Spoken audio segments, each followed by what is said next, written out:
Last time on the Skip and Josh podcast. Look, I'm more than happy to face Marc-Andre Fleury that I saw yesterday, because he was the Marc-Andre Fleury that you want to face, because he's a little bit weird, you know, like he's gonna make all kinds of weird mistakes, and that's what we saw yesterday. So you're listening to the Skip and Josh podcast with Skip Sherman and Josh Obadia.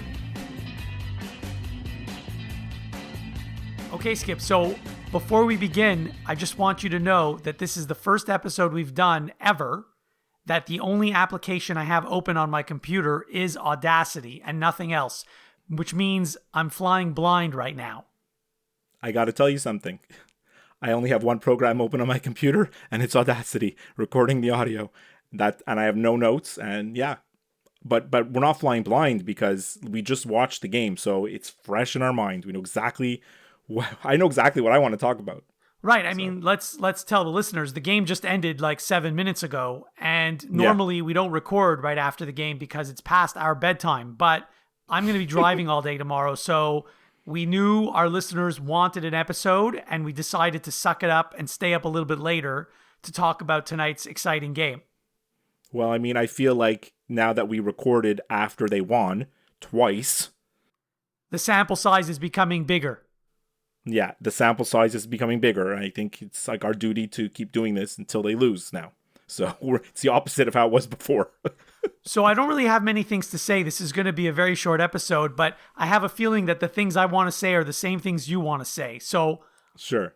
The first thing I want to say, in the third period, when the Canadiens were down 2-1, there were at least two instances where a Montreal Canadiens player had a chance to shoot but instead made a pass, and it was very frustrating. It reminded me of like the first round, where for some reason they just don't shoot. Like when you're down a goal. Was it the Gallagher line on? Do you remember? One of them was Gallagher himself, and the other one was Caulfield, who still doesn't shoot enough, by the way. The Gallagher line, I find, just doesn't shoot, because those guys, and Matthew, by the way, Matthew's my son. I mentioned him a million times, but Matthew pointed out to me that Lehkonen, Deneau, and Gallagher, none of them have the ability to shoot more than 10 feet away from the net. So they all want to be, their comfort zone is in close, so they don't take those shots, you know? So what was one of the things you wanted to mention? Well, I mean, I mentioned last episode that, I mean, first of all, let's just be clear. Canadiens had no business winning this game. You know what? We didn't even say the score. The final score, Montreal wins in overtime 3-2. So we should probably have started with that. Yeah, I mean, they have no business winning the game for three periods, even 3 periods plus, almost 3 periods. They were completely outplayed, and even when it got down to the final 5 minutes, and you knew the goalie was going to come out and everything, they didn't even seem to have any pressure. And then, I told you need to be lucky better. Sometimes you need to be more lucky than good. And what did I say last time? Marc-Andre Fleury is an adventure, and you just have to wait till he screws up. But boy, oh boy, I did not expect him to screw up the way he did. Like that was unreal.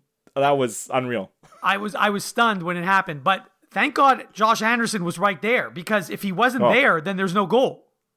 No, absolutely. I mean, he's right there because he's bearing down on the goalie. That's why Fleury was flustered. No? Well, Fleury was behind the net. Anderson was in front of the net. So Fleury should not have been flustered. But the first thing I texted you remember Marc-Andre Fleury in the World Junior Hockey Championships, where he cost Canada a gold medal because he can't handle the puck. The first thing that my son said when that play happened is, "Remember the World Juniors?" I was like, "Of course I do, but you were 3 years old." Yeah, how does your son remember that if he was 3? He knows all the years that Canada won gold. He knows every round that players were drafted in. It's like, sometimes I wonder, like, I don't want to embarrass him because he doesn't get great marks in school. He's an average student at best. But give him any player in the NHL and he'll tell you, oh yeah, he was drafted in the 7th round in 2005. Like, it's nuts.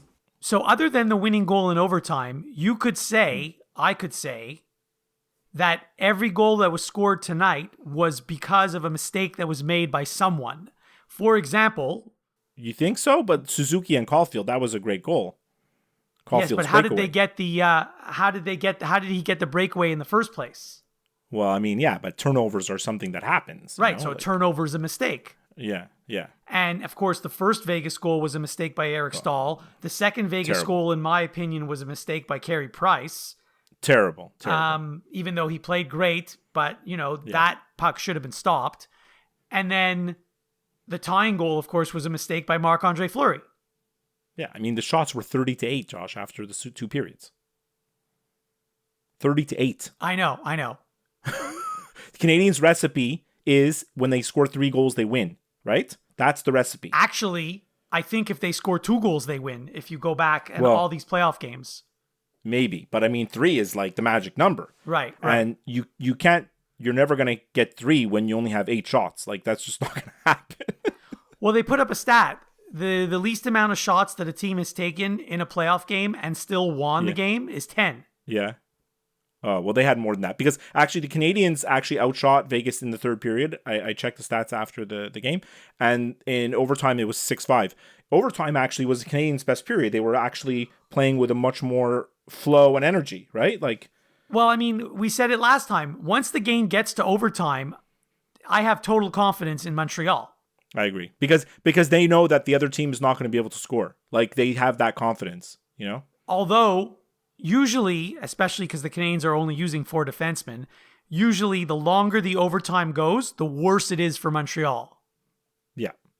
And speaking of only using 4 defensemen, Erik Gustafsson, who I completely trashed the last 5 episodes that we recorded, I think he's growing on me a bit.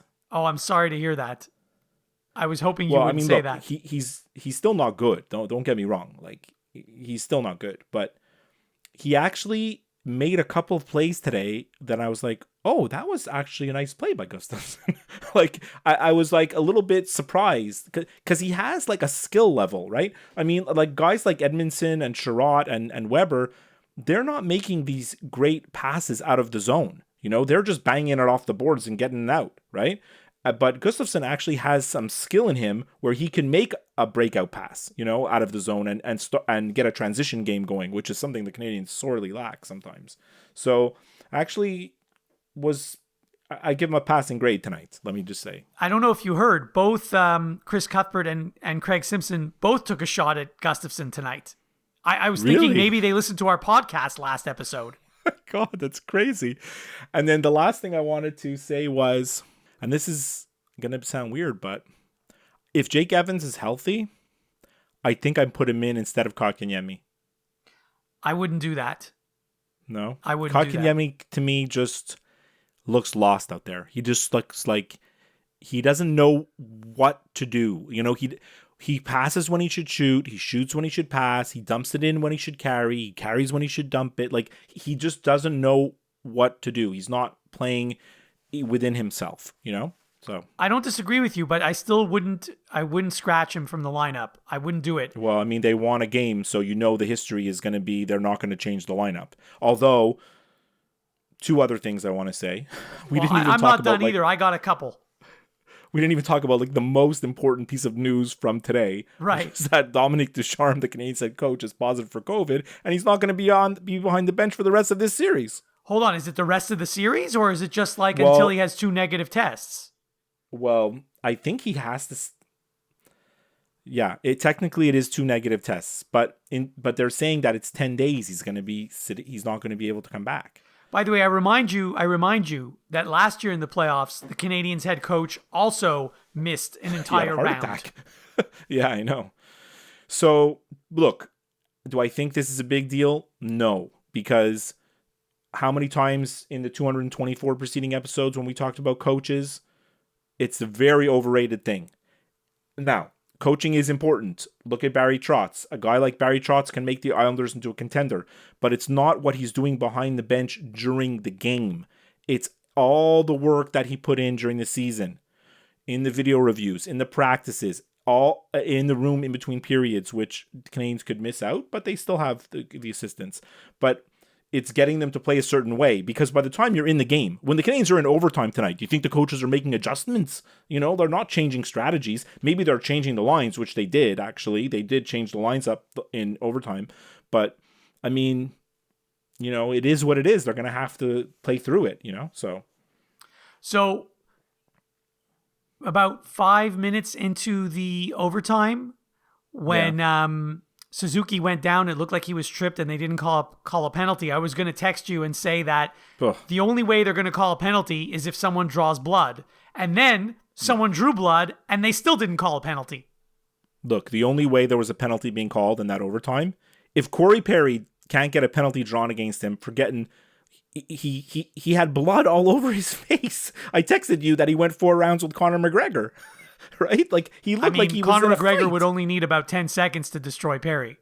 Yeah. So look, if they're not calling that, you know what it is. I've told you so many times. The only penalty that's going to ever get called in overtime is going to be puck over the glass. Yeah. Because the refs don't actually have to make a judgment on that. It's just they're just robots to blow the whistle. The refs should actually leave the ice. It should just be the linesman.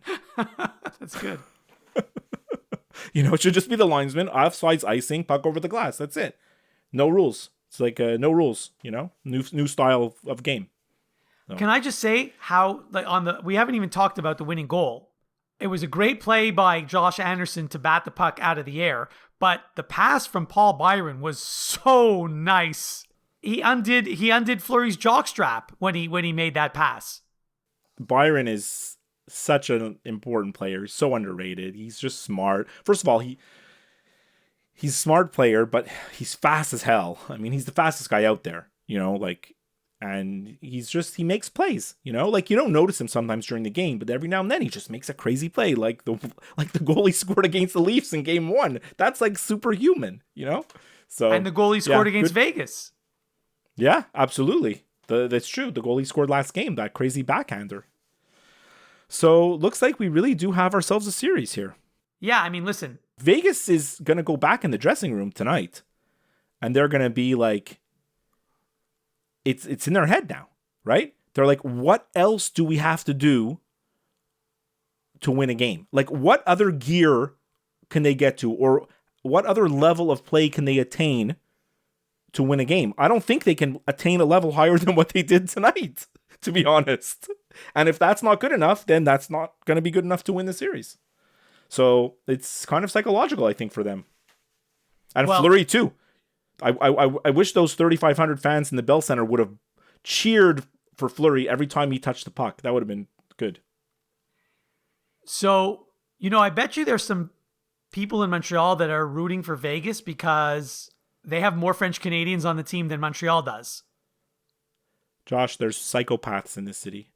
Psychopaths that root for Carey Price to play poorly so that they can prove their point from 2010 that the Canadians should not have traded Yaroslav Halak. There are still psychopaths bitter about this.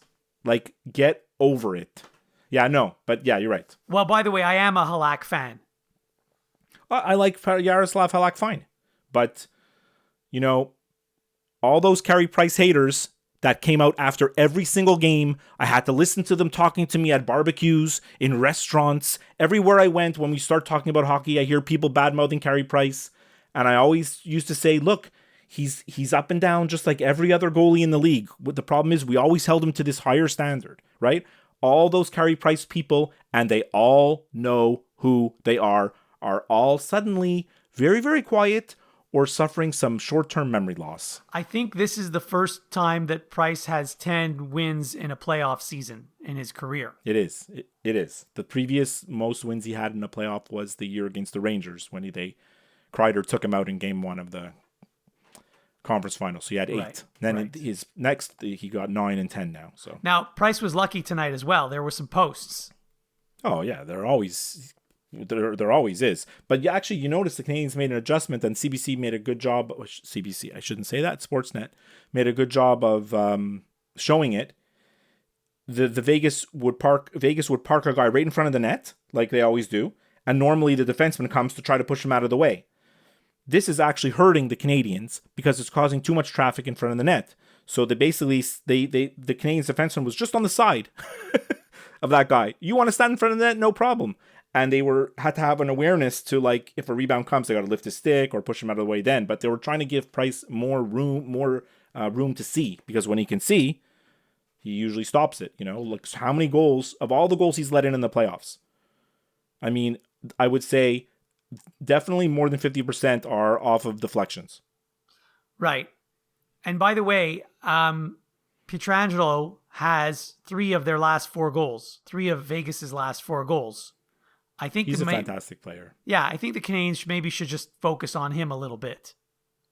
Yeah, but like I told you last time, they really have to focus on the Vegas defensemen because they're so aggressive. They pinch in like crazy. That's why there's like this constant pressure. Like when they have possession, they're swarming you. By the way, kudos to the Canadiens in whatever you call it, the rink, the people who take care of the rink ambiance, because they had those lights on every seat, red, white, and blue lights. And when the players took the ice and the music started playing, it was like, it made it look like there was 20,000 people all flashing their cameras, like the in-game experience. Yeah, that's the word I was looking for. Thank you. All right, so I guess we'll look forward to Game 4, right? Yes, we will. It's going to be another great game. Drive carefully tomorrow, and we'll probably talk after next game, hopefully. Sounds great. Go Habs, go.